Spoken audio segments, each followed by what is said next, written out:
Mo kí gbogbo ojú tó wò mí káàkiri ayé, mo kí wa lọ́kùnrin lóbìnrin lọ́mọdé lágbà nínú ilé yìí. Mo kí wa pa kú dédé àsìkò yìí, àsìkò gbójú ọjọ́ ti rí. Ẹni odò bí o, bó ló ti rí lọ́dọ̀ ti yín. Ẹ káàárọ̀, ẹ káàsán, ẹ kúrọ̀lẹ́, ẹ kálẹ́.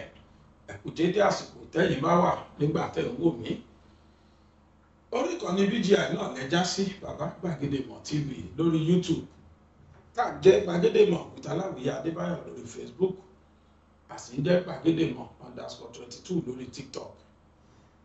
Lórí Instagram, àjẹ́ Bàbá Gbàgede lórí TikTok. Ẹ máa fọ́lò wa láwọn àyè tá a sọ yìí, pàápàá jùlọ lórí YouTube. Ẹ máa subscribe fún wa ńbẹ̀. Lóòrọ̀ yìí, orí fídíò kan tẹ́nìkan sẹ́ndì sí mi.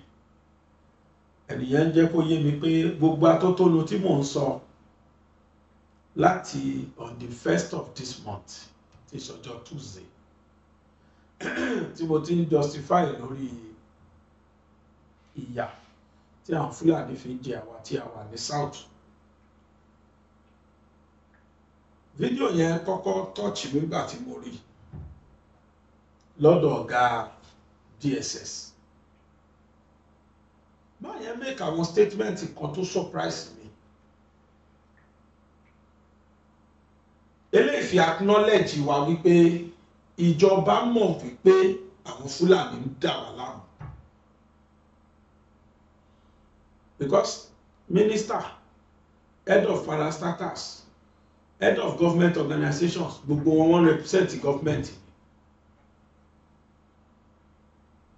Tẹ́nìkan nínú wọn bá wá sọ irú ọ̀rọ̀ tí mo gbọ́ yẹn, ìyẹn fi hàn wá pé àkọ́kọ́ náà ká má gbọ́kàn lé gọ́ọ̀mẹ̀ntì wípé wọ́n bọ̀ wá gbèjà wa, there is no hope.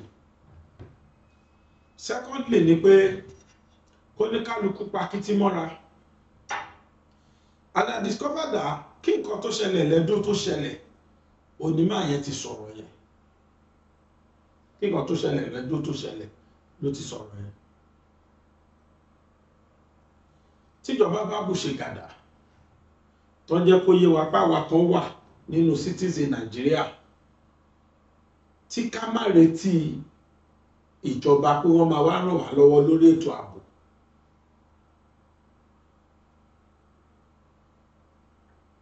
Irú ọ̀rọ̀ bẹ́ẹ̀ yẹn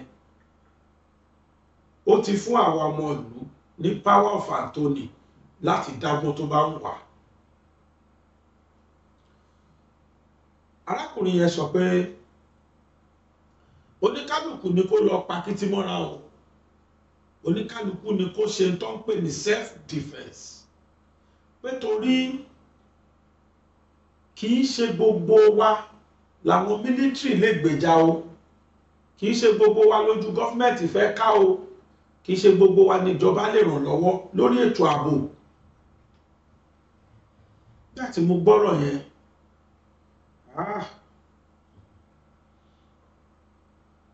mo rò lọ́kàn mi pé a ti gbà bó. Gbọ́ mi yé, mo rò lọ́kàn mi pé a ti gbà bó. If a government official could be telling us that, máa yẹn sí wa ní gbẹ́rẹ́ pàkọ́ ni. Ọlọ́run bá dẹ̀ rá níyàn mi, wàláhì mi ò bá wí. Máa yẹn fẹ́ ká mọ ohun tó kàn lọ́dọ̀ àwọn aráàlú. Bí ká sọ pé wo èsì, ẹ bá dára yín láàmú, ẹ tètè yá lọ gbèjà ara yín o, bẹ́ẹ̀ ló ṣe rí. Àwọn tá a ṣe dúró sẹ́nu wò, tá a retí kó kété jáde. Máa yẹn ti sí wá gbẹ́rẹ́ kàkọ́ pé òkété ti lọ tipẹ́. Ẹ má dára yín láàmú. A sì ń dúró de ìrànlọ́wọ́ látọ̀dọ̀ ìjọba. máa yẹn hint wá pé ká má wulẹ̀ dúró rárá o oníkálukú ni kó lọ weaponize ara ẹ̀ oníkálukú ni kó lọ strategize báwo ló ń ṣe lè defend ara wọn against this killer herdsmen. Don't wait for government at all. Bóyá state government, local government àbí federal ẹ̀ lóde wọn ò ráyè ti yín. That is just the interpretation tèmi fún ọ̀rọ̀ tí máa yẹn sọ. Pé ìjọba ò lè ojú ìjọba ò lè ká gbogbo wa.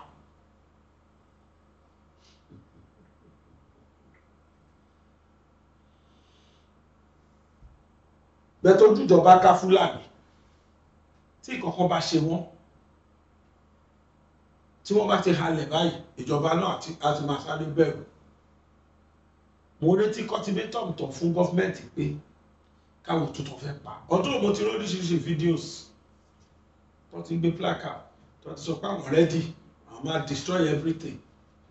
Bẹ́ẹ̀ ládẹ́ẹ̀rẹ́ nínú àwọn Fúlàní ẹgbẹ́ wọn tí wọ́n call for separation ní Nàìjíríà.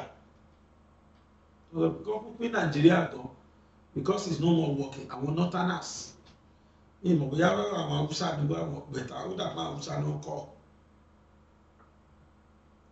Fúlàní gbèjà ara wọn. So ìkéde pàtàkì ló jẹ́ fáwọn ọmọ ìlú pàápàá jùlọ àwọn tá a wà nísàlẹ̀ bẹ́ẹ̀ bá dúró déjọba o ẹni bá láyàjọ́ ẹni lókìgbẹ́ ẹni lákàrábá ẹni ní tírà ẹni tó jẹ́ Kùránì ló fẹ́ kà ẹni jẹ́ sáàmù ló máa kà kó ní kálukú lọ dìfẹ́ǹdì ara ẹ̀ má dúró déjọba. Òótọ́ arákùnrin yẹn sọ fún wa nìyẹn. Ẹni bá jẹ́ pé ara ló mọ̀ bẹ́ẹ̀ lọ́wọ́ ẹ̀ wọ́n bá ti dé báyìí ó pariwo ara ó kí yẹn sọ pa wọn ẹni jẹ́ pé àkàràbà kan ló máa sọ wọ́n tó máa jù wọ́n láyé ta tó máa jù wọ́n lọ́ta tó gbogbo ara wọn máa lékú kí yẹn náà mọ̀. Ẹni sì jẹ́ kó mọ bí máa kà nínú tírà nínú Quran tó yẹ pé tó bá yíjú padà sí wọn báyìí wọ́n á máa yàgbẹ́ sára ni. Àwọn tó sì jẹ́ pé sáàmù ni wọ́n fẹ́ lò tí wọ́n mọ bí táwọn máa kà tó yẹ pé kí wọ́n gbọ́wọ́ báyìí kan sọ pé èsì kọ́wọ́ ẹ̀yẹ gan pa kọ́wọ́ dẹ̀ gan pa. Máa yẹn sọ fún wa pé kó ní kálukú kó lọ take care ara ẹ̀. Don't wait for any government. Tọ́rọ̀ wa bá ti wá dà bẹ́ẹ̀ why are we still want Nigeria then? Why? Tí wọ́n bá ti sọ fún wa pé ẹ má dúró déjọba kó ní kálukú lọ fortify ara ẹ̀. They are telling us that government has failed us and they accepted. Go and take care of yourself. Láì kò ṣe bẹ́ẹ̀ wọ́n á kàn jí ẹ gbégbé for nothing. Àníkàn play video yẹn káwa náà fi ti ara wa gbọ́. Ẹnìkan sọ fún mi lánàá wọ́n kọ́ sí bàtọ̀ send video yẹn wá kọ́ síbẹ̀ pé ọ̀gá DSS sọ pé ní láéláé. Àti mi náà wá gbọ́ ọdún I saw the good faith tí màá yẹn fi sọ̀rọ̀ yẹn bíi pé ó ṣe wá lóore ni because ó hint wa ni na gbogbo ẹni tẹ̀ sí dúró de kí military kí gọ́ọ̀mẹ̀ntì kó military wa ẹ má dáwọ́ o don't waste your time. Do the needful by fortifying yourself, by protecting yourself, by protecting your territory. In the course of self-defense, tí Fúlàní bá yọ, according to nǹkan tó ń lọ lọ́wọ́ Nàìjíríà sí, tí Fúlàní bá gbébọn wá, tọ́lọ́ wá ṣe, tọwọ́ wá tó Fúlàní yẹn. Tá níbọn yẹn gbà lọ́wọ́ ẹ̀ tá ní mọ́ gbáà tó tú orí ẹ̀ka ẹ̀sà ṣé wọn ní wá arrest wa pé àtún commit murder toró ti ṣẹlẹ̀ Nàìjíríà o ẹnìkan wà lọ́gbà ẹ̀wọ̀n lọ́wọ́lọ́wọ́ o tó jẹ́jọ́ tó jẹ́ pé ìyá murder ló ń jẹ tó ti wà condemned tó ká Fúlàní mọ́kù ẹ̀ tó wà tí Fúlàní dẹ̀ jọjà tó lọ ṣeun lẹ́yìn tí Fúlàní ti gún yánnayànna tọ́lọ́ wá ṣeun tọ́wọ́ ẹ̀ wá ká Fúlàní tó pa Fúlàní yẹn tó dé arrest ẹ̀ fún murder instead of kan tún yìí pé self defence. bẹ́ẹ̀ bá wá ká fúlàní mọ́kò tàbí fúlàní wá ká wa mọ́kò tàbí wá ká wa mọ́lé tó dẹ̀ gbé weapon dání tọ́lọ́ wá ṣe ohun tágbára wá ká tá a wá fi weapon tó gbé wá yẹn dá sẹ̀ríà fún ṣé wọn ò tún ní arrest wa nàìjíríà pa commit murder. That is my fear. kẹ́ lè mọ̀ pé pàápàá jùlọ àwa tá a wà ní south it is only God nìkan ló lè ṣàánú wa ló lè gbèjà wa torí àní hope. I must confess to you, we don't have hope.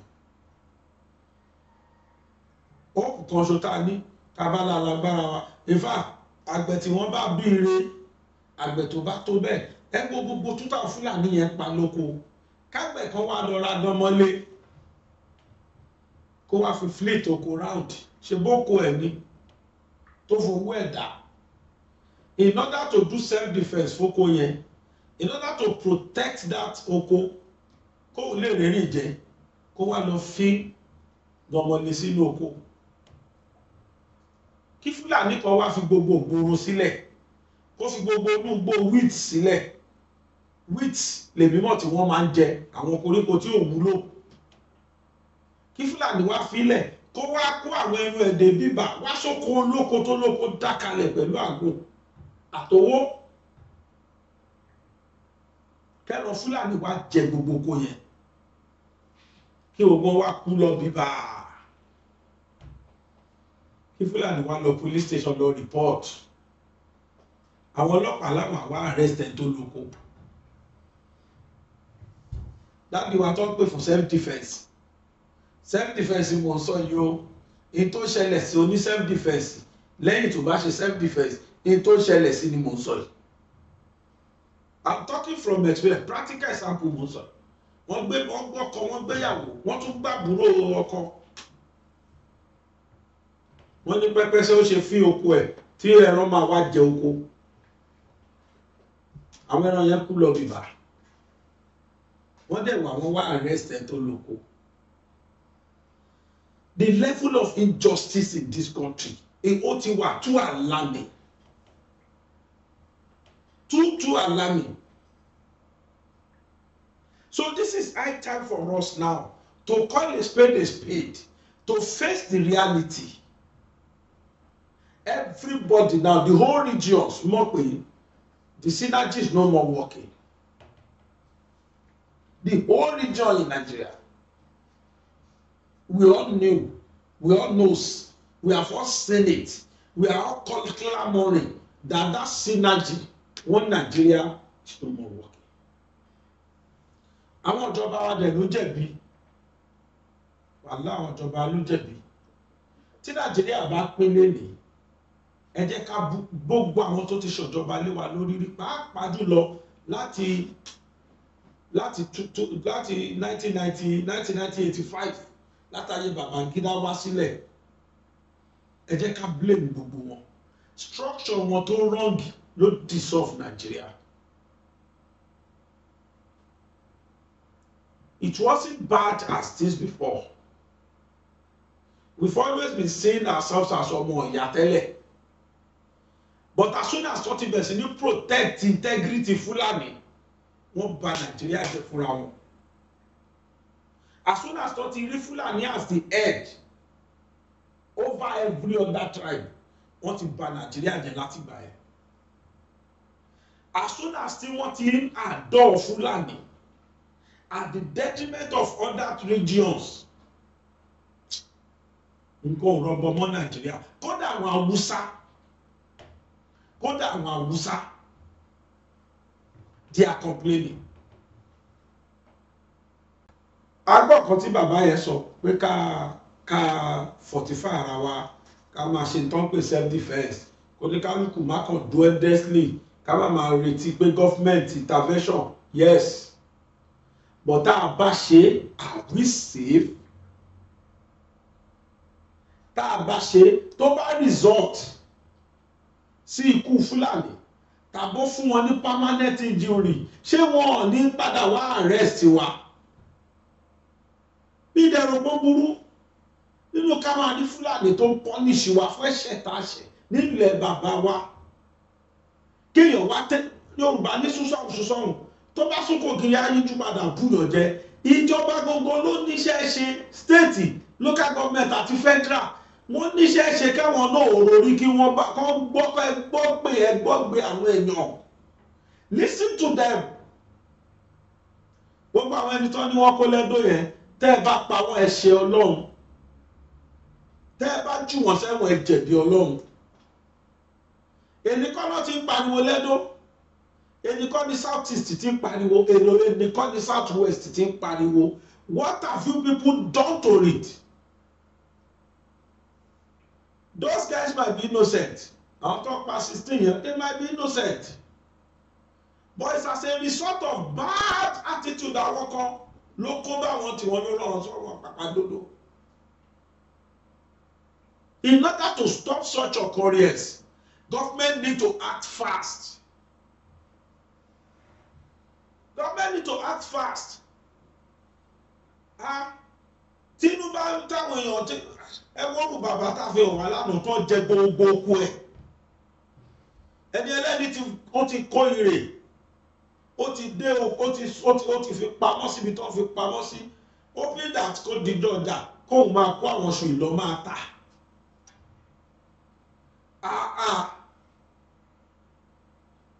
Yorùbá ní bọ́dẹ bá ròṣẹ̀ tó bá ròyà kò ní bó bá pẹran kò ní fẹ́ nìkan jẹ bàbá tí mò ń sọ ni gbẹgbẹtẹ gbé ọmọ lé lọ́wọ́ kó mọ tó lè ṣe mọ́ tí àwọn orúkọ báyìí bá ń rí ọkọ tó rí ọkọ ṣáwọn èèyàn yẹn ẹni tẹ́bí ń pa kì í gbédè mí ju ká ìfún lóúnjẹ lọ. This is what we call labour loss. Ó náwó nára ó waste Fúlàní waste yẹ ṣé ìran yẹn wá pàtàkì ju àwọn akájọmọ ọdún lọ yìí. Mo ní right-up kan léni pé àwọn Fúlàní tó ń da Nàìjíríà rú àwọn ọmọlẹ́yìn ọmọ Gaddafi ní Libya ni wọ́n ti wá ẹgbà tí Barack Obama tó ti pa ọmọ Gaddafi àwọn ọmọlẹ́yìn ẹ̀ wá sá lọ àwọn náà sá wá Nàìjíríà tí wọ́n wá da Nàìjíríà rú kì í ṣàwọn Fúlàní mo rẹ́rìn títí pé làákàyè dànù ọ̀rọ̀ yìí. Nígbà táwọn yẹn wọlé wá níbo làwọn border securities wá wà tí wọ́n bá gba border wọlé àwọn tó ń ṣe ọdẹ káàkiri tí wọ́n monitor àwọn oko wa káàkiri kí ni wọ́n ń wò táwọn yẹn fi ní access sí Nàìjíríà àdéhùn with international passport ẹ bá wa bẹ̀ àwọn immigration léèrè kí ni right tí wọ́n ní láti máa wọ Nàìjíríà anyhow láti máa wá cause havoc wọ́n torí wípé àwọn ìran yẹn ló ní Nàìjíríà àwa tó kù subservient la jẹ́ fún wọn ṣé kí n là mọ́lẹ̀ kódà lórí president tó bá jẹ under Fúlàní ló wà president tó bá ti jẹ tí ò bá ti lè accept bid Fúlàní kó gbàgbé ẹ̀ that is what is happening. Ọ̀rọ̀ tí bàbá yẹn sọ lórí self defence ẹ jẹ́ kó gbádùn gbọ́ o wọ́n ti DSS ti fàṣẹ sí pé kó ní kálukú lọ fortify rẹ̀ ká lọ ṣe self defence that my question 1 million question ni ó dẹ̀ gba ẹ̀mí lẹ́rù pé ní tí bàbá yìí sọ tọmọ Nàìjíríà bá ṣe at the end of the day tí èsì ẹ̀ bá yọ kí ló fẹ́ ṣẹlẹ̀ òfin gba Fúlàní láyè láti pẹ̀lú tó bá wù ṣùgbọ́n fi ò gba anybody láyè láti pa Fúlàní in retaliation òfin ò gba anybody otherwise wọ́n arrested immediately and why are they so important I don't know. ẹja gbọ́rọ̀ lẹ́nu ọ̀gá DSS. Max with the CDS. This gentleman, officer and general does not cease to amaze me. because he did not only accept to come here, but he did so in writing. He acknowledged and he did so in writing. He's a great team player. In all my years in service, I've never seen a team player like General Musa. Thank you very much. Thank you for all you do. And I'll tell you a story about the former US President, George Bush. He had gone to campaign in Florida for a second term, and a 10-year-old girl walked up to him and said, "When I grow up, I want to be a president just like you." But she said, "At this moment, tell me what a 10-year-old can do to help your administration." And President Bush said, "Anytime you see an American in uniform, say thank you to him. Because every day they lay down their lives for us. General Musa, please say thank you to our troops for laying down their lives for us." But as much as I like General Musa, he underrated me. You know, I have spent 35 years in this job, but for political appointment, I should be on my way out by April. And all I've learned is covertness, how to do things covertly. So, General Musa, you made a mistake with me. When we invited you for this program to be the chairman, you now decided to go and apply for Canadian visa. So we covertly made sure we denied you.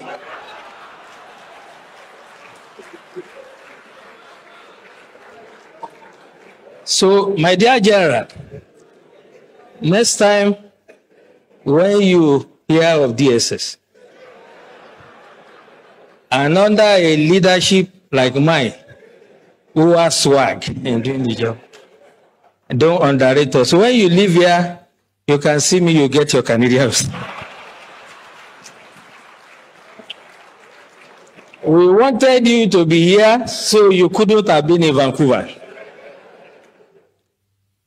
Speaking seriously about the practical approach to mobilizing to curb insecurity, I'll share experience with you when I was state director in Bauchi. Most of you will remember an incident in Azari. A group of terrorists, the Boko Haram, then had invaded Azari. They were shooting in an attempt to kidnap, and the community chased them. They killed some members of the community, but the community members killed all of them. The last guy, Khalid, climbed onto a tree and was firing. The community stood, they were resilient, and they killed Khalid. Since that day, there has not been one terrorist attack in Azari. As a matter of fact, the former head of state, General Ibrahim Badamasi Babangida, said, and I quote, "If we want to stop or curb this terrorism, we should emulate the Azari example." Tafawa Balewa also happened to be a local government in Bauchi that was always in flames. And the people of Bogoro and some part of Tafawa Balewa, where the Sayawas are, rose up on one occasion. They knew their terrain better, climbed onto trees and mountains. When the invaders came, they did not only repel them, they seize their weapons. And since then, you can attest to it that you hardly hear about Tafawa Balewa again. What I'm trying to say, the practical approach to mobilizing people is that you have to get everyone involved. You do not expect the Nigerian Army, police, DSS, to protect every Nigerian or every community. It is not going to work. In the US, if you visit someone in the house, you'll be shocked that when the guy hears a police siren, he will just pull his drawer, bring out his gun and keep it. So one of my hosts did that, and I asked him, why are you putting gun here? He said, well, if they are chasing someone and he enters my house, I'll shoot him first. And that is the layer we have to start thinking about. How can you create first line of defense? The military, police, and other security agencies are to deal with the bigger ones, the organized ones. But it is impossible for us to deploy it to every community in the country. It is unimaginable that any security agencies that has the resources to do it. So as we live here, we all belong to one community or the other. What we have to start experimenting is how we can make the community to prepare first, if the first line of defense for us. General Wahab said it clearly. And for me, there are 3 takeaways from his lecture. By the way, the general and I were guest speaker at one program in our office, so I'm not surprised that his dexterity. He has developed some sort of expertise in what he does. But 3 things for me. He asked us a question. What is our own culture? Our culture is communal.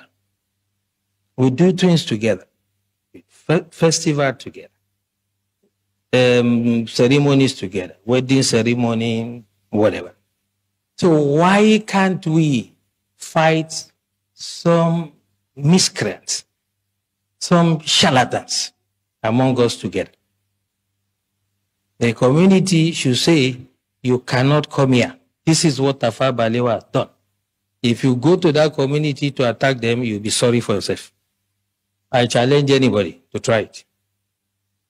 And this is the way we have to do. We have to allow some level of armament for the communities, and they can serve as the first line of defense. Second takeaway from what the general said. All society approach is not the first time we are hearing. But what I'm saying, the way to do it is when we live here, those of us who have some influence, the elites in society, discuss with your communities, come to us, get some sort of approval and guidance, and then we can stop these criminals. You can imagine you call sector, let's say sector 4 or whatever, sector of the army, to come to this community if there's an attack. Before they even arrive there, if they attack another community, what happens? This is what we should take away from here. And lastly, he said something very instructive. By the way, I like Osman. He knows who to give time. Have you seen him around here? He has advised himself. So don't run into trouble like the CDS. Okay, so last thing he said to us, which is quite important, is that we should not make this another talk show. And that's why this is my intervention. That security starts from you. There's nothing that is new. 1870 something, I can't remember. The French Revolution, in the street of Paris, they were beheading people. We've had hijack of plane. We'll forget quickly. We've had the wet ear syndrome. We had so many. There's no Matasini and whatever. There will always be security problem. So when I hear people say this is security in Nigeria, as long as human beings exist, there will be security problem. The issue is the response. We have to take that mentality away. What is the security agencies doing? Who, apart from a tree, knows that they want to come and cut him and remain standing? Only a tree. We have to get the communities to rise and defend themselves first. And the time to start it is now. When you move out from here, I do that every day. I come from a village in Ijebu land, Ogun State, and I talk to my people. I know the level of armament they are entitled to. I know how they organize themselves in quarters. We have 4 quarters. I am using my expertise to guide them. You cannot wait for the military to come and do everything. Ẹ káàbọ̀ padà. Wọ́n ní kẹ́ lọ dìmọ́ra pápá ti yín fúnra yín, kẹ́ gbèjà ara yín. Ìtàkùnrin sọ yìí ó dáa, ó dùn gbọ́. Ṣùgbọ́n ṣèjọba ṣetán pé whatever or anyhow tá bá fi gbèjà ara wa. Ṣó tẹ́jọba lọ́rùn. Ara gbígbèjà wa òun náà ni ká wà náà mọ̀ọ́mọ̀ ká fi oko. Ara gbígbèjà ara wa ni. Nígbà tá bá wá fi oko ara wa, tí Fúlàní dé, tí wọ́n hú pákí, tí wọ́n bẹ́ àgbàdo, tí wọ́n bẹ́ fẹ́ràn, tẹ́ràn wọn wá jẹ tó ṣubú lulẹ̀ tó kú. Tí Fúlàní ò bá ká olóko mọ́lẹ̀ kan ṣá olóko yánnayànna, ṣé tó bá lọ mọ́ ọlọ́pàá wá sọ́lọ́pàá ọ̀dọ̀ wá arrest ẹ̀ tó lóko? Oníkálukú náà ló ti bẹ̀rẹ̀ sí ní sọ̀rọ̀. Oníkálukú ló ti sọ̀rọ̀. And àwọn èèyàn sọ pé Nàìjíríà yìí ti sú àwọn. Kódà àwọn Haúsá sọ bẹ́ẹ̀, Ìgbò sọ bẹ́ẹ̀, Yorùbá sọ bẹ́ẹ̀. Àtúní kan tó play fídíò kan sí. Kíjọba lè mọ̀ pé tó bá yẹ pé lóòótọ́ níjọba Nàìjíríà fẹ́ wọ́n Nàìjíríà, of which Nigerians ò fẹ́ mọ́, of which ó ti sú Nigerians. Wàláhì kò sí rationale behind all this ju wàhálà Fúlàní lọ. Tó wá ń ṣe mí ni pé why is it so difficult for government of today àti yesteryears at our past government láti face reality Fúlàní? Eléyìí fi hàn wá pé wọ́n ti establish ara wọn Nàìjíríà, wọ́n ti show Hamas power débi pé for you to do anything without them in this country will be very difficult for such government. Ó máa lera fún government yẹn. Ẹ máa ṣàwọn ológun náà, àwọn ọ̀gá ológun tó bá ń bẹ̀ tí wọ́n pa àwọn Fúlàní yẹn pakúpa tó jẹ́ pé wọ́n fèsì wọn ní forest tó bá wà, ọ̀gá yóò ní pẹ́ kú. Wọ́n ti ṣe bẹ́ẹ̀ fáwọn military leaders wa. Kíní kan Àlì, wọ́n mọ̀ wọ́n fún Colonel Àlì, very young and vibrant soldier. Operation kíní kan ó lead wọn fúnra rẹ̀ ni. Nígbà máa pàdánù bí eré ni. They play non fiction. They play. Àwọn owó ti lé ńkọ́. Wọ́n máa hèlẹ̀ ní bá ṣe nǹkan yẹn, ṣùgbọ́n wọ́n máa strategize lánàá ṣe lè mú kúrò lọ́nà.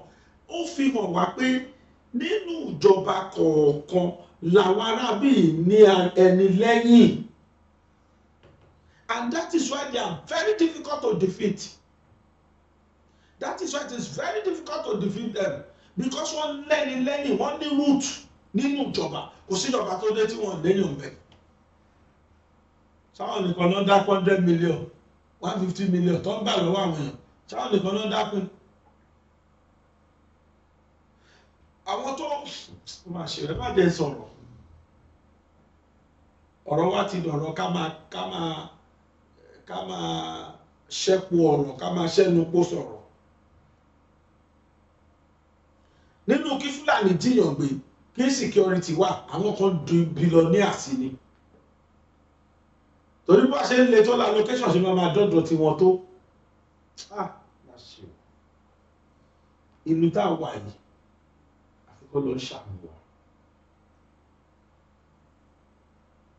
Gbogbo ẹ̀ tó padà forí sọ corruption. Àkọ́dà àwọn kan sponsor àwọn Fúlàní yẹn. Torí bí wọ́n bá ṣe bí wàhálà ẹ̀ bá ṣe ń pọ̀ sí la location tí wọ́n ṣe ń bí gàsì làwọn ṣe smile lọ bank.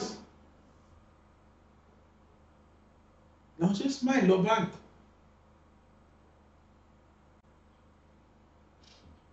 Àbíṣẹ́jọba bá wo wọ́n mọ̀ ní kì í ṣe pé wọ́n mọ̀ tó ń ṣe.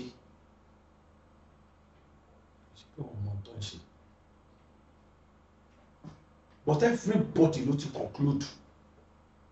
Video ló fi hàn wá fi hàn mí wípé every regions ló ti conclude lẹ́mìí ara ẹ̀ pé that synergy is no more working. Tẹ́ bá dẹ̀ wá lọ wà bọ̀ kò sẹ́ni tó fà á àwọn Fúlàní yìí ni. Ó ti sú everybody ni. Àdẹ̀rí kí gọ́fìmẹ̀ntì ready láti sọ pé enough is enough. Mo fọlọ́ búra tí wọ́n bá fẹ́ gbàgbára lọ́wọ́ àwọn Fúlàní yẹn tí Nàìjíríà bá mìíràn lóòótọ́ táwọn gọ́fìmẹ̀ntì wa bá ready wà dé gbogbo population wọn sọ tó 200 million Nàìjíríà ni. Gbogbo àwọn tó dàlú rí they are not up to 50,000 they are not up to 5 million ká tó wá sọ 200 million. But bọ́ọ̀ ṣe pọ̀ tó yẹn tájá bá lẹ́ni ajá wọn lẹ́ni lẹ́yìn ló ṣe ń pọ̀ bọ̀. But everybody ti wá pariwo sí pé let them share. Ẹ wo fídíò yìí kẹ́ ẹ wo Haúsá kẹ́ ẹ wo Ìgbò tó ní kálukú pariwo bóyá. There has been this call for restructuring. But for the North now, if I were to speak for the North, I would not speak for restructuring. I would think of giving people what they want. Yoruba nation want Oduduwa Republic. In the name of God, give them Oduduwa Republic. This is 21st century. We have a right to choice. Biafra want Biafra. Give them Biafra. Give every other nationality what they need. Because as far as I know, the relationship is sound. There is geometrical increase in suspicion across all expressions. The trust is not there. Suspicion is not there. And people who want to develop at their own speed. If you want to go at the speed of rocket, please, you should be allowed to go at the speed of rocket. If you want to go at the speed of snail, go at the speed of the snail at your own peril, at the consequences coming to you. But for now, if anybody is thinking that physical federalism is the solution to Nigeria, he is not even understanding the geography, not understanding the history, not understanding the mathematics, not even aware of geometry and the geometrical implication of what they are asking about physical federalism. What we should have is, we should have sub-nations among Nigeria.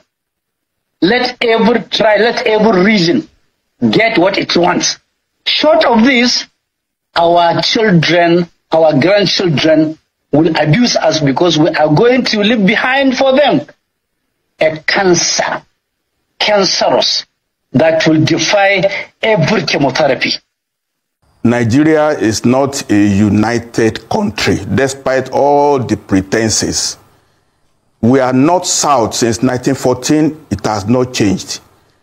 The North, at the flip of a switch, they are able to shout Northern interest. The Southerners are laid back, hoping that, oh, we are civilized. We don't want to talk about tribalism. Tribalism is at play. We are pretentious about this matter. Look, the North has taken us for a ride for too long. They foisted federal character on Nigeria over 40 years. They foisted quota system over Nigeria over 40 years. Have they benefited from it? Only the tiny clique in the North is holding the whole country to ransom. It's enough time for Nigeria to wake up. We are not together, North plus South. Now they are talking the elite, the few elite in the north. Like if feeding bottle is going to be removed from their mouth. That's what they are doing. They are shouting. They are forming a group now. Lead of Northern Democrats. It's a fact that we are divided. We pretend that is totally... I don't understand it. The North knows what they want, and the South are reluctant to say what they want. President Tinubu is better to put all the cards on the table, trying to pepper over it and say we are united. Of course, we are not united. We are not united. We are divided. That's just the truth. I've told you now that the North brought federal character. The South agreed to okay, fine, we are united. Where is the result of it? The North brought quota system. Southern agree with it. It's in the constitution. What is the result? If we now bring in tax to say, okay, get more VAT in the North at the expense of the South, so what will be the result? The division will continue until we remove the feeding bottle. Let everybody just work according to his own dictates. The North sincerely believes in Sharia. We should not grow them for that purpose now. We should let them be. They want Sharia. In the South, there are Muslims. We don't want Sharia. Somebody brought up something in Oyo to do Sharia in Oyo. Everybody put it down.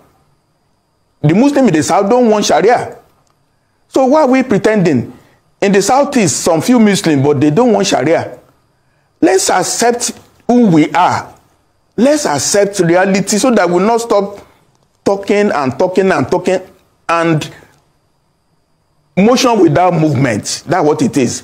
I'm not ashamed. Okay, look, if President Tinubu succeeds now, 2027, 2031, every Yoruba person in Abuja will be cleaned out of the system. Because Buhari started with Fulani.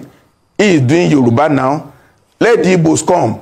We cannot grow the Igbos if they put 99% in all positions too. Is that the way we are building the country? Let Yoruba man go and rule Yoruba land. Let the North agree on who will rule Northwest. Let the Kanuri rule Northeast. Let the Igbos rule the Southeast. Let the South agree. Then the temperature will come down. I will not want to be running federal election with 200 million naira form because I have to run from Sokoto to Ikotekpene.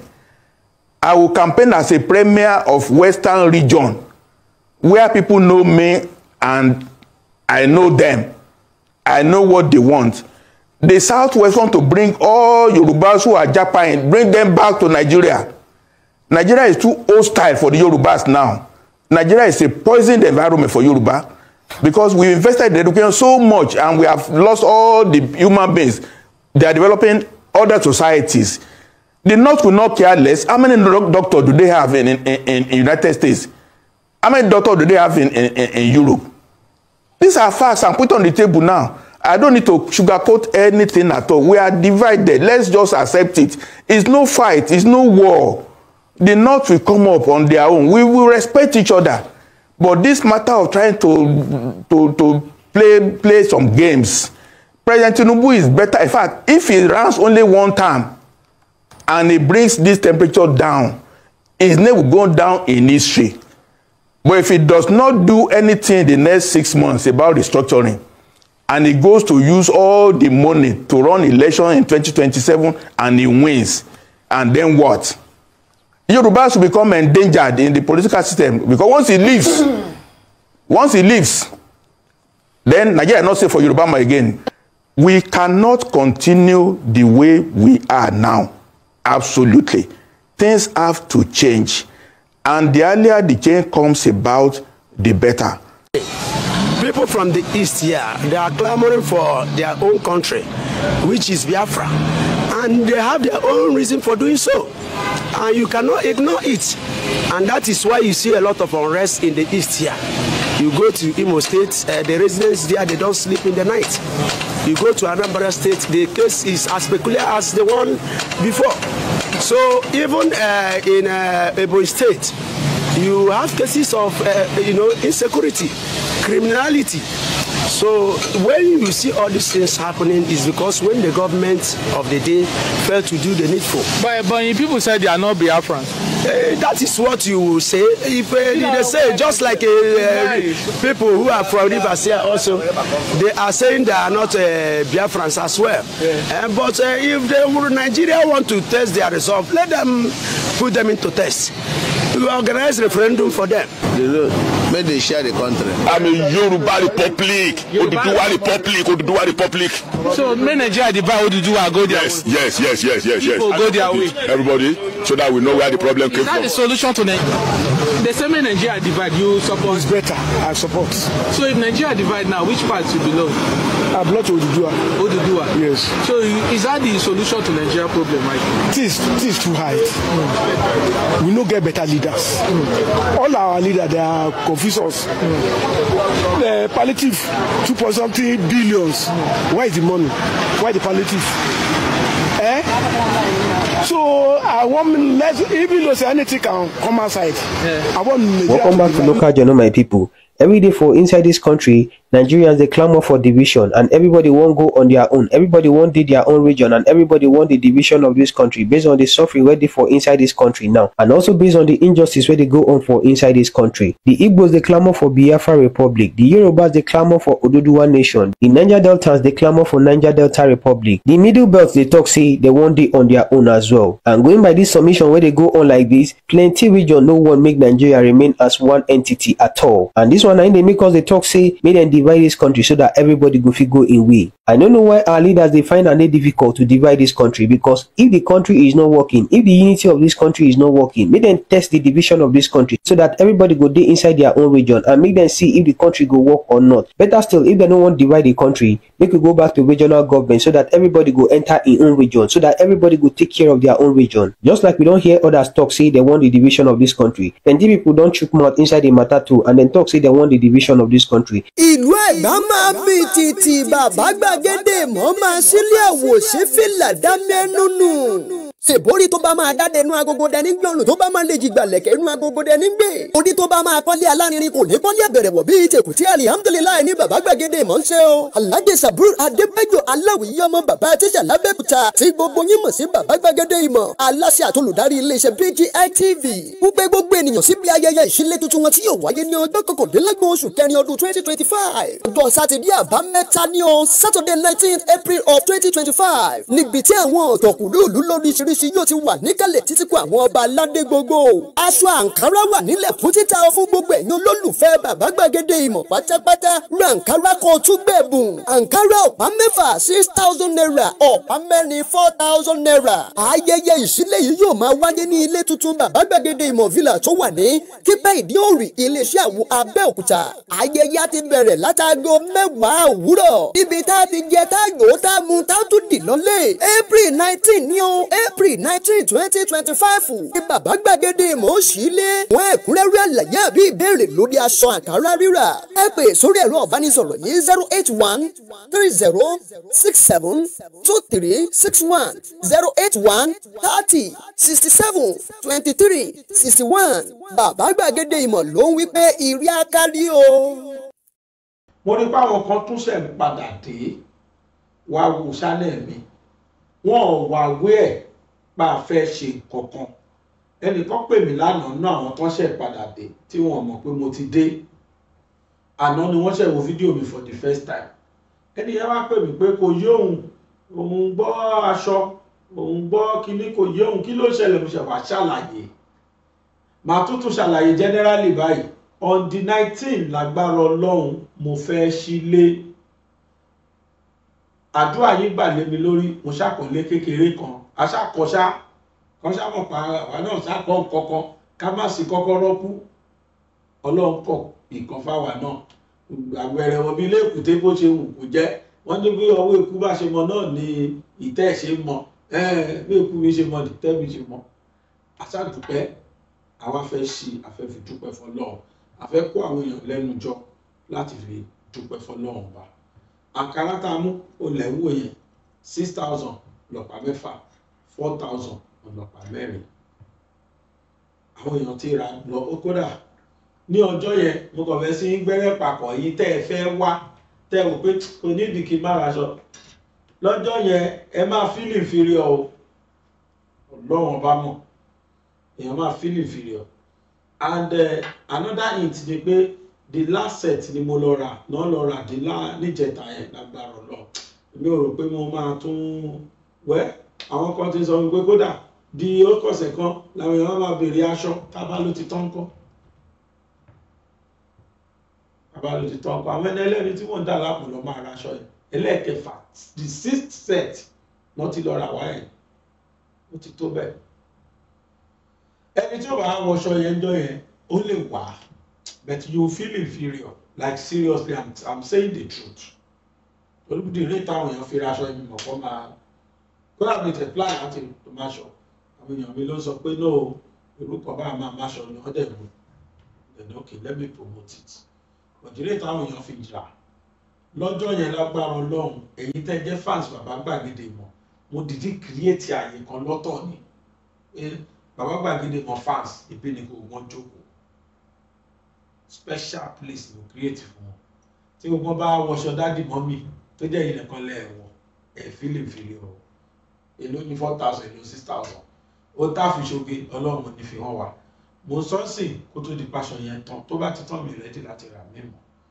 àfẹ́ní bá lè lo èkó fún rẹ̀ tó máa lọ bá wọn pé iṣẹ́ nírú aṣọ ìtọ́wá láwọn yẹn kan gé fún yàn bọ́ wọn ní ìta lórí igbá àti sọ fún wọn pé tá a bá fi ṣe patí tán kan má ta ẹni ẹ̀dẹ̀ ti accept ọlọ́run á ṣe dáadáa fún wa gbogbo ẹ̀yin tí ẹ̀ ń nawọ́ sí mi ẹ ṣeun sà ẹ ṣeun mà kódà ó yà mí lẹ́nu èmi rò pé tọ́jọ́ yẹn bá súnmọ́ ni làwọn èèyàn ṣẹ̀ṣẹ̀ máa fún mi lówó wọ́n ti kódà owó tẹ́nìkan fún mi mo kàn fi kún ni mo fi ṣòwò decorator owó yẹn bu àyà mi ní sọ ṣùgbọ́n bàbá yẹn ṣe gan sà láti UK I am too grateful sir very very very grateful ẹ ti mọ́ra yín the man gave me 500,000 whooping naira solid naira 500 kò tí ẹ rí message ọ̀tẹ̀ tí kò fi pé mi mọ̀ mo ní tán kọ message bàbá gbàgede well I've called you didn't pick my call ẹ má bínú ẹ̀yin tẹ́ bá pè mí o tí mi ò gbé kí ṣe gbogbo bá fóònù máa ń wà lọ́wọ́ mi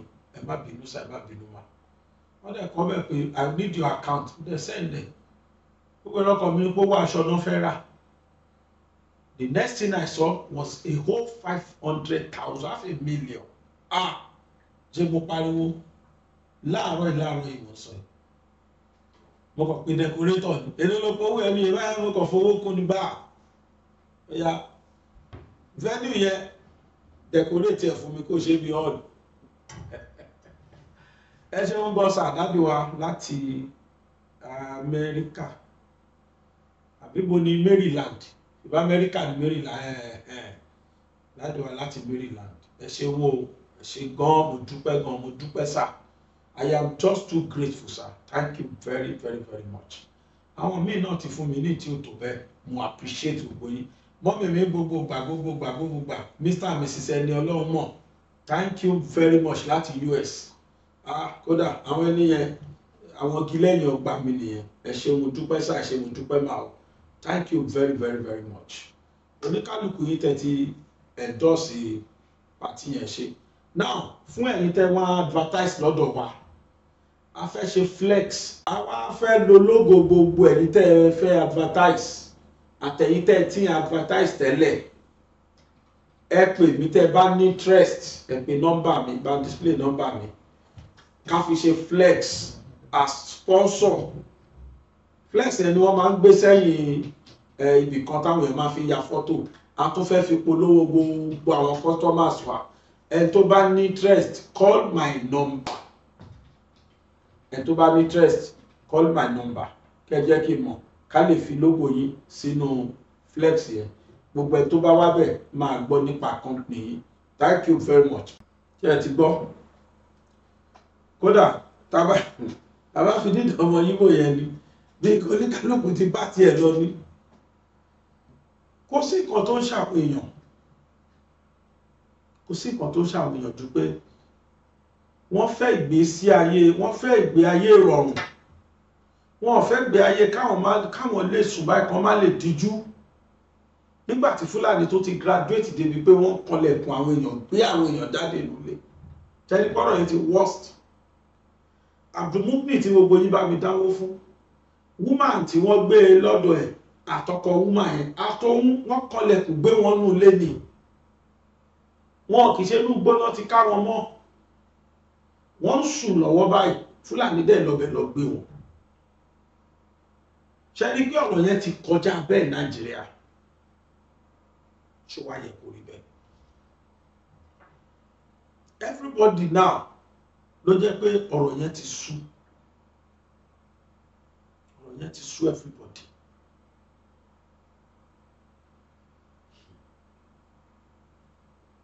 Kò jẹ́ nǹkan ó jẹ́ nǹkan tó máa ń bàyàn nínú jẹ́ ní gbogbo ìgbà. Nǹkan tó wá ń dùn mí ni pé bó ṣe wà yìí o kò fríkì gọ́fmẹ̀ntì, wọ́n dẹ̀ fríkì gọ́fmẹ̀ntì bóyá wọ́n fẹ́ jà torí pé kí Fúlàní bá máa bínú ni o, I cannot say. Mo ní fídíò kan bí èké, mo máa wọn kíní wá lẹ́sẹsẹ ká lè mọ̀ pé ibi tọ́rọ̀ yìí lọ kó lọ ń ṣàmúwà ní. Fúlàní dẹ̀ lọ sínú igbó, wọ́n ká bàbá àtọmọ mọ́ ní oko, wọ́n dẹ̀ ṣàbàbà ọmọ yẹn pa, ọmọ ló wá lọ pé àwọn èèyàn, wọ́n fọmọ́lẹ̀, wọ́n ló wá lọ pa àwọn èèyàn. Ẹ wá wo Fúlàní, ẹ wá wo tó tán pa.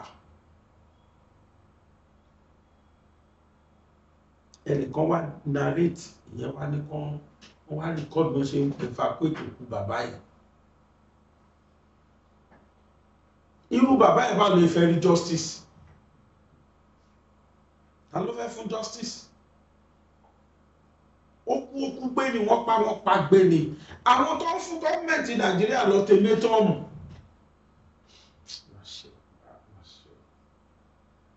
Má ṣe o, ẹ̀kọ́ máa ti ṣèlú yìí o.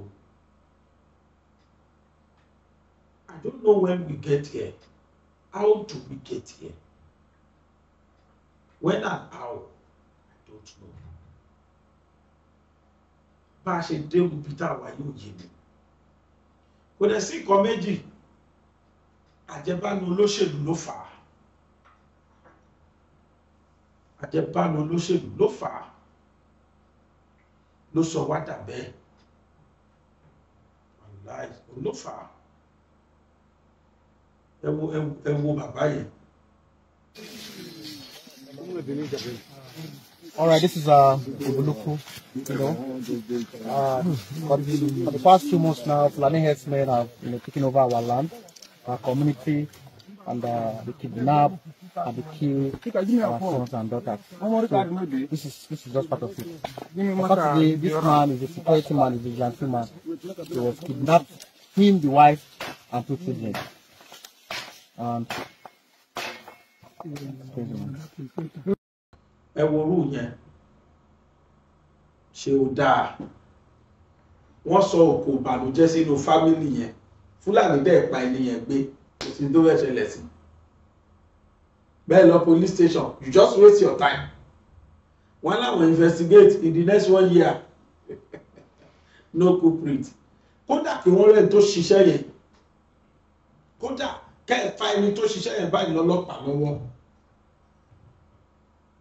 Sorry is your case. Wálé ní wálé ọ̀la náà máa fi léèyàn dànù. Àmọ́ tó bá lọ jẹ́ pé ẹ bàbá tó pa yìí, ká lóun ló pa Fúlàní, kó jẹ́ gbà Fúlàní fẹ́ pa yẹn kọjọ wọ̀ yáàjà, kọ́wọ́ bàbá yẹn ká Fúlàní pẹ̀lú ògo Ọlọ́run àti bàbá yẹn mọ́lé. Wọ́n á charge fún murder.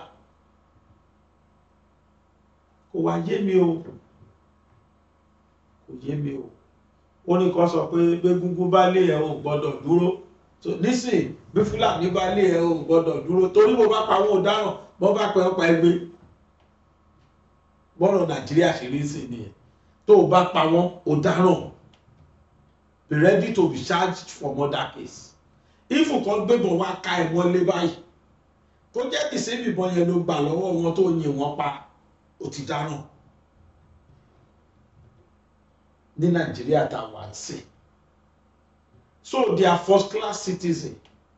The law is protecting them alone. The security outfit in Nigeria is protecting them alone. Àwọn nìkan náà protect by. Then àwọn Northern Elders Forum wọn, àwọn náà lẹ́nu ọ̀rọ̀. To the extent that wọ́n tún victimize government.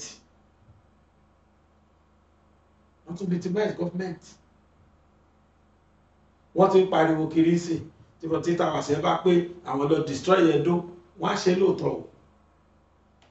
Wọ́n á lọ sẹ́dó lóòótọ́.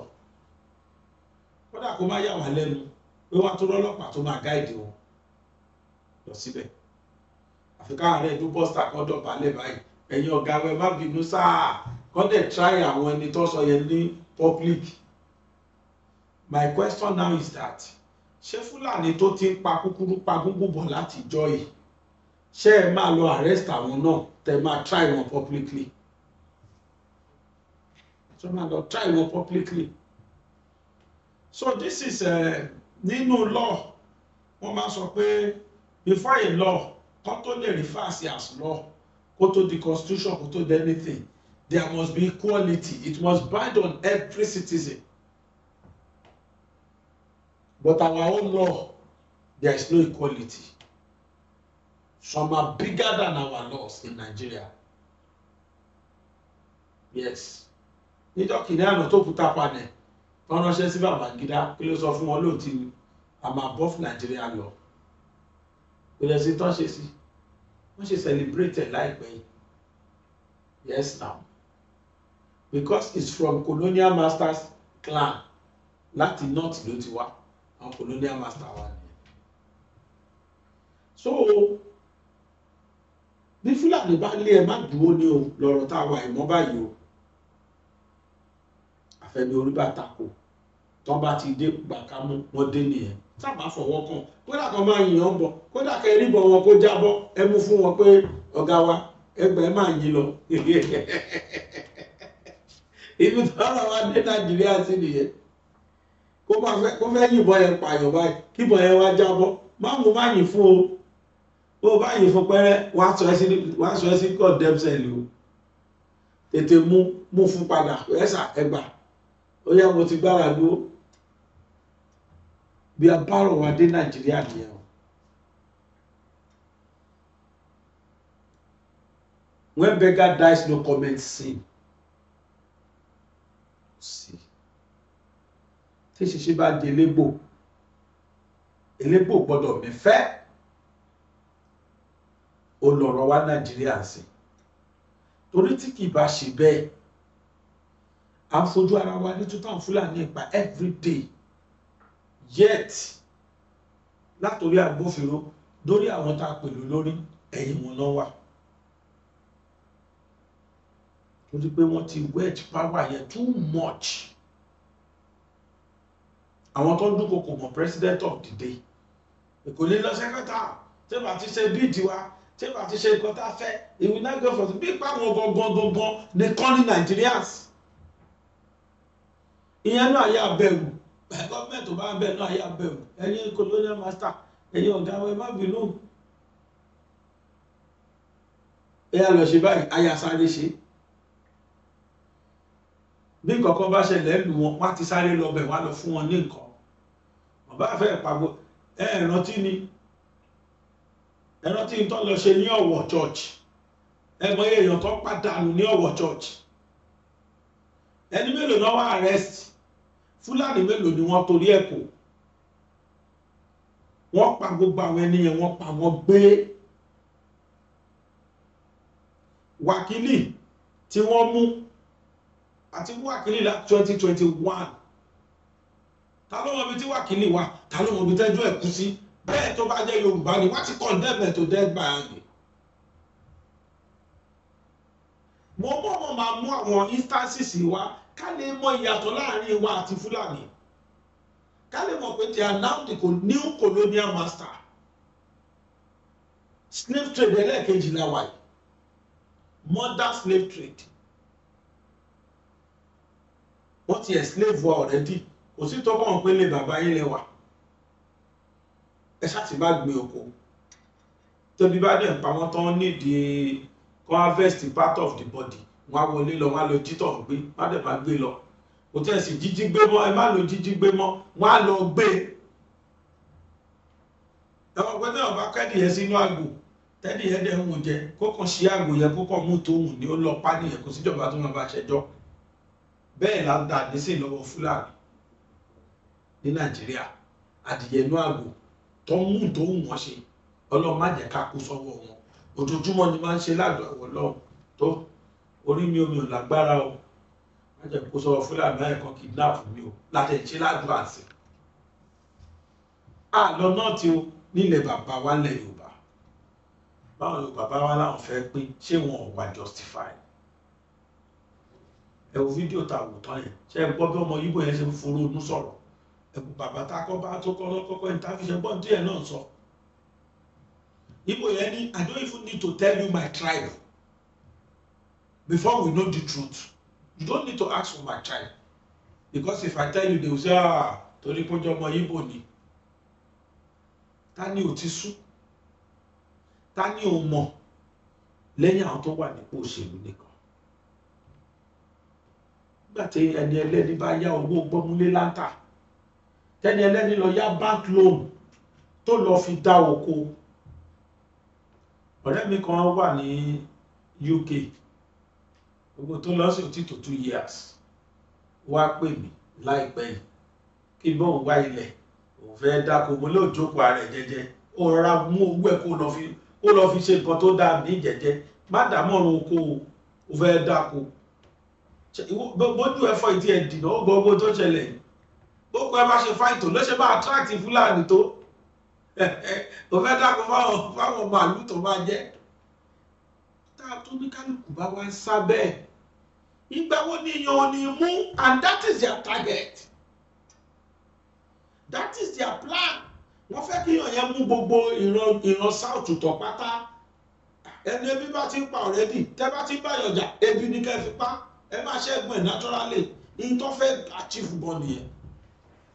Wọ́n fẹ́ fi pa wá dáadáa, wọ́n fẹ́ kí a máa ní kankan tó máa jẹ́ pé àgbè tó jọ́gbìn. Wọ́n fẹ́ ká kú sínú ebi. Káwọn wá dé kán wá jẹ gàba. That is why our leaders have to stand up. Ẹ̀yin olórí wa nílẹ̀ Yorùbá àfi kẹ́ ẹ dìde. Otherwise ó dáa kí Yorùbá máa bá tiẹ̀ lọ.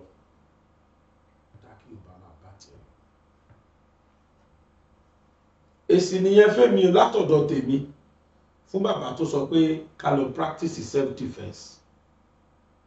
Tá a bá ṣe kò ní la ẹ̀wọ̀n lọ fáwọn èèyàn wa. Tá a bá ṣe definitely ìjọba mọ̀ fún báyìí láti sọ̀rọ̀ bẹ́ẹ̀ ìjọba wà wíà ìjọba mọ̀ they knew it that Fúlàní ń pa wá mẹ́sàn-án mẹ́wàá they knew it that Fúlàní ní wá lára but wọn lágbára láti stop wọn otherwise wọn ní lọ second term torí àwọn ni wọ́n decide wọ́n decide. Ìjọba tó bá sọ pé òun lejú kóńgó òun fẹ́ ra wọ́n lẹ́pọ̀n wọ́n á jí lágbódàgbò but ẹ jẹ́ kó ní kálukú máa rántí pé second term yín kò pàtàkì tó ẹ̀mí àwọn tẹ́ ẹ̀ ṣèjọba lé lórí inú ìbànújẹ́ làwọn èèyàn wà o ẹni tó fi wọ́n síbẹ̀ ò ní Fúlàní kọ́ lọ ṣàánú wa kọ́ lọ gbà lọ́wọ́ wọn oníyanṣẹ́ ọlọ́kàṣọ́gbọ̀n tẹ́ bá àwọn ìlà dúpẹ́ lọ́wọ́ ẹ̀. ìlú Ẹ̀gbá máa bí títì bàbá gbàgede mọ́ máa sílé àwòṣe fìlà dá mẹ́nu nù. ṣèbórí tó bá máa dáde inú agogo dẹni gbọ̀nrún tó bá máa lè jìgbà lẹ̀kẹ́ inú agogo dẹni gbé. orí tó bá máa kọ́lé alárinrin kò ní kọ́lé àbẹ̀rẹ̀ wọ̀ bíi tèkùtì alihamudulilayi ní bàbá gbàgede mọ̀ ń ṣe o. Alhaji Sabur Adébẹ́jọ aláwìyí ọmọ bàbá tíṣà lábẹ́kúta tí gbogbo yín mọ̀ sí bàbá gbàgede ìmọ̀ aláṣẹ àtolùdarí iléeṣẹ́ BGI TV. wípé gbogbo ènìyàn síbi ayẹyẹ ìṣílẹ̀ tuntun wọn tí yóò wáyé ní ọjọ́ kọkàndínlọ́gbọ̀n oṣù kẹrin ọdún 2025. ọjọ́ sátidé àbámẹ́ta ní o Saturday 19th April of 2025. níbi tí àwọn ọ̀tọ̀kùlú òlú lóríṣiríṣi lóríṣiríṣi yóò ti wà níkàlẹ̀ títí kó àwọn ọba aládé gbogbo. aṣọ àǹkárá wà nílẹ̀ fún títà fún gbogbo ẹ̀yin olólùfẹ́ bàbá gbàgede ìmọ̀ pátápátá. ra àǹkárá kan tún gbẹ̀bùn. àǹkárá ọ̀pá mẹ́fà 6,000 naira, ọ̀pá mẹ́rin 4,000 naira. ayẹyẹ ìṣílẹ̀ yìí yóò máa wáyé ní ilé tuntun bàbá gbàgede ìmọ̀ villa tó wà ní kípẹ́ ìdíòrì iléeṣẹ́ àwo Abẹ́òkúta. ayẹyẹ ti bẹ̀rẹ̀ látago 10 òwúrọ̀. ibi tá a ti jẹ tá a yòó tá a mu tá a tún dì lọ́lẹ̀. April 19 ní o, April 19, 2025. ní bàbá gbàgede ìmọ̀ òṣìlẹ̀. wọ́n ẹ̀kúnrẹ́rẹ́ àlàyé àbí ìbéèrè lórí aṣọ àǹkárá rírà. ẹ pè sórí ẹ̀rọ ìbánisọ̀rọ̀ yìí 081 30 67 23 61 081 30 67 23 61. bàbá gbàgede ìmọ̀ ló ń wí pé ìrí akárí o.